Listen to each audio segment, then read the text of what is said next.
Amis vous, un plaisir renouvelé en ce jour pour un nouveau chapitre de Bon à savoir. Bon à savoir aujourd'hui a été demandé par une dame depuis Chypre du Nord. Roi mage, qu'en est-il de la magie christique? Je pratique, mais les résultats viennent lentement. Vous savez, la magie christique d'abord c'est quoi? C'est une forme de magie qui est universelle. Parmi les corps qui enveloppent ou encore les corps subtils de l'être humain, il y a ce dont on appelle le corps christique. Rien à voir ici avec une caricature dogmatique ou une appartenance religieuse, qu'il soit. Non, du tout. Maintenant, vous devez savoir une chose. Étant donné que tout le monde en lui a ce qu'on appelle le corps christique, il est donc possible que vous puissiez avoir des choses en pratiquant cette forme de magie qui est universelle. On retrouve la magie christique dans les loges ésotériques. Ok?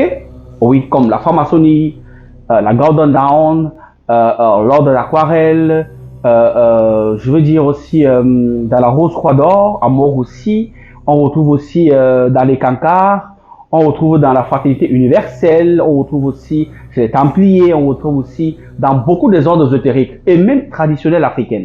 Sauf que beaucoup ne savent pas en fait. Ok?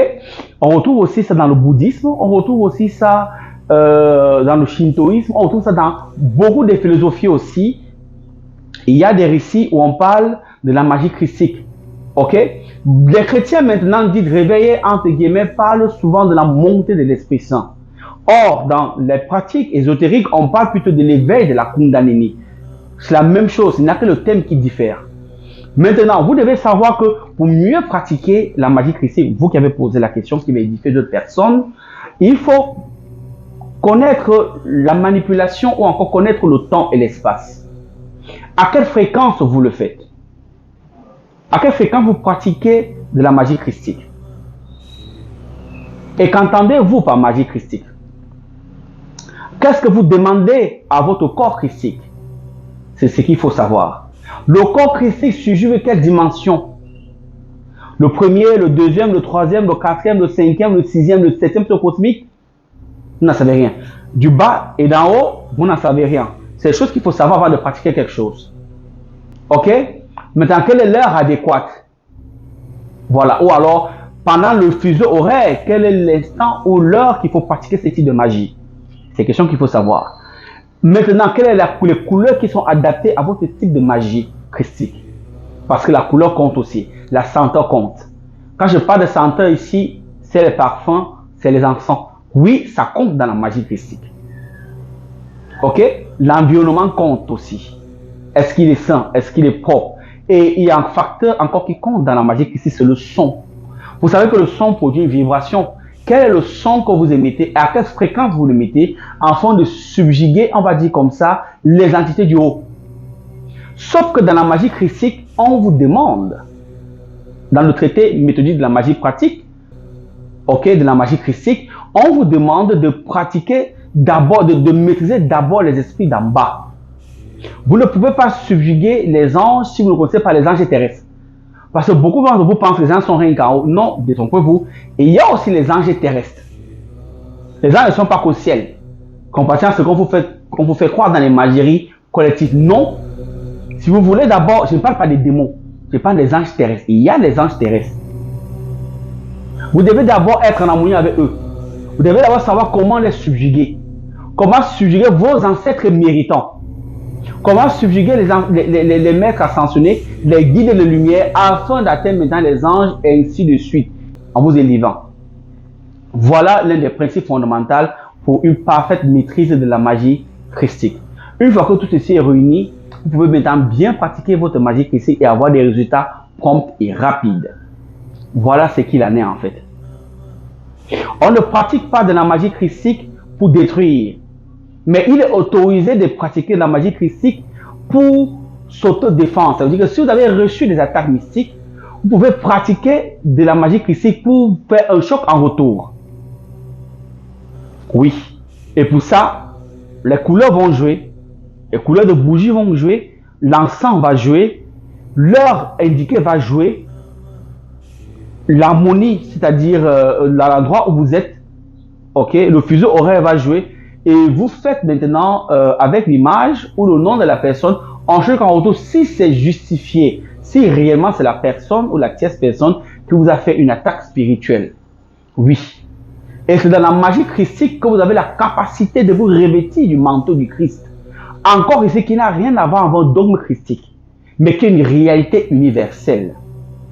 Si vous atteignez le stade de vous envelopper du manteau christique, vous devenez ce qu'on appelle un illuminé, vous devenez ce qu'on appelle un esprit incarné, un avatar.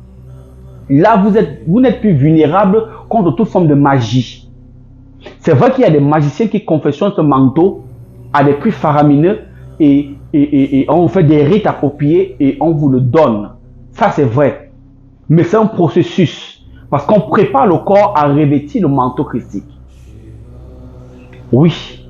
Généralement, ça a apporté des diplomates, des chefs d'État, des grands hommes d'affaires. C'est pas porté de tout le monde. Ça a apporté une certaine personne ça a apporté des gens qui ont une certaine bourse. C'est revêtu du manteau christique. Rien à voir ici avec les illusions fantasmagoriques, oui, c'est le sang de Jésus, ou comment. Rien à voir avec ça. On parle là des sphères les plus élevées. On parle là des pratiques les plus secrètes possibles. Ce sont des choses qui existent. Et croyez-moi, ça existe quand vous êtes en train de me regarder là pour de vrai. Quelqu'un qui a ça, même s'il fait la séance de circulation, il y a 5 personnes, ils sont même pas, d'abord ils ne savent même pas combien pour sortir de l'autre côté. C'est-à-dire, boum, l'impact, il est à sortir de l'autre côté. Il ne sait pas comment, mais il n'est pas là.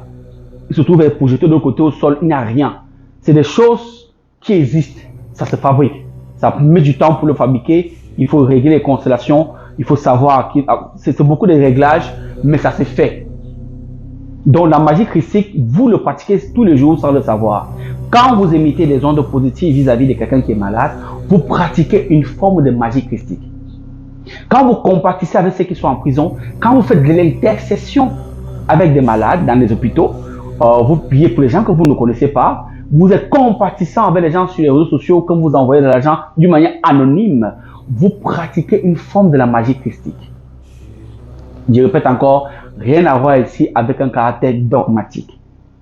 Et quand vous avez atteint, on va dire, quand vous avez atteint ce qu'on appelle l'illumination pour certains, ou encore ce qu'on appelle le revêtement spirituel, vous avez maintenant la capacité maintenant de vous déployer. Ça veut dire que vous pouvez être ici, vous retrouver à un autre endroit et dire ce que la personne vit en temps réel.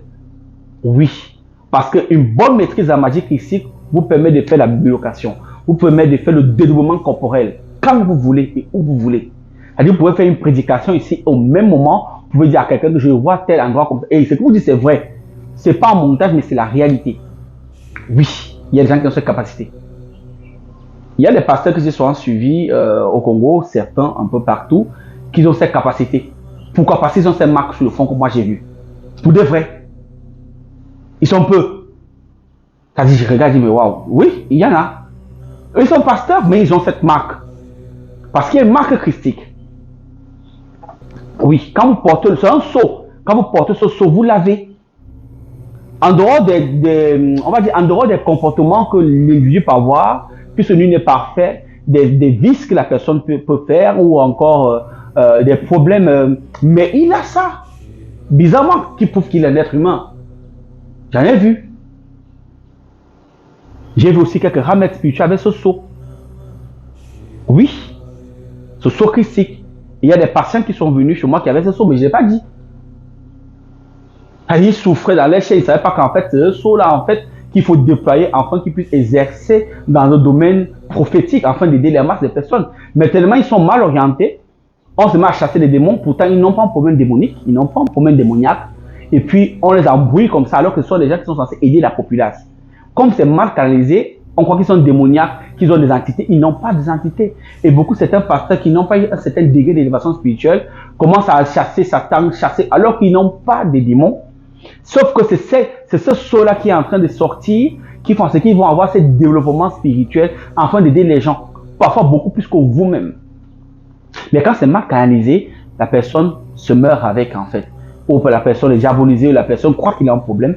Et ces choses ne marchent pas en fait.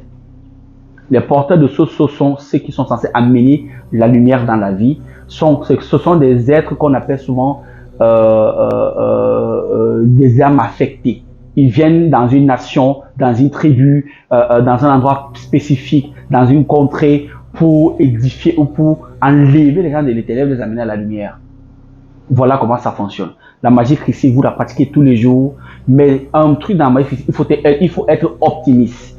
Il faut beaucoup être optimiste quand on pratique la magie christique. Oui, et être très propre. La magie christique n'aime pas la saleté. Il faut être propre, il faut avoir des pensées positives envers vous, envers tout le monde. Ne laissez jamais qu'une graine de doute s'installe en vous. C'est le principe de la magie christique. Là, beaucoup échouent. Si vous doutez un peu, ça ne marche pas. C'est un truc qui est dans le pur du pur, en fait. Je ne peux pas tout étaler là parce que c'est très long. Il y a encore beaucoup de principes qu'il faut respecter pour être un bon praticien de la magie christique. Mais sachez que vous le faites déjà. Parfois, vous ne vous en rendez même pas compte. Voilà. Donc, Amita Bravo, Otef, c'est un plaisir de partager ceci avec vous. C'est un hommage depuis le 237. C'est la fée qui gagne. Aigle, c'est le padré.